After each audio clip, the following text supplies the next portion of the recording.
Orzu bu insonga hayotida ilhom berib turadigan, yashashga qiziqtiradigan ajoyib bir hissiyotlar, tuyg'ular.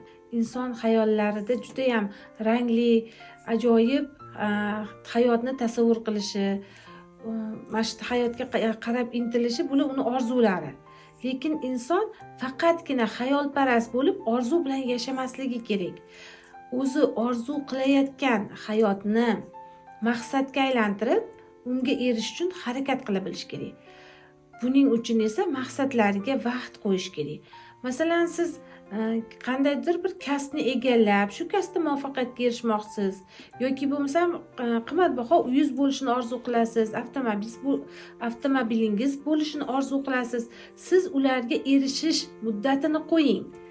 Aqlingizga muddat belgilasangiz, aqlingiz o'z-o'zidan har xil yo'llarni topa boshlaydi va siz maqsadingizga erishish uchun harakat boshlaysiz.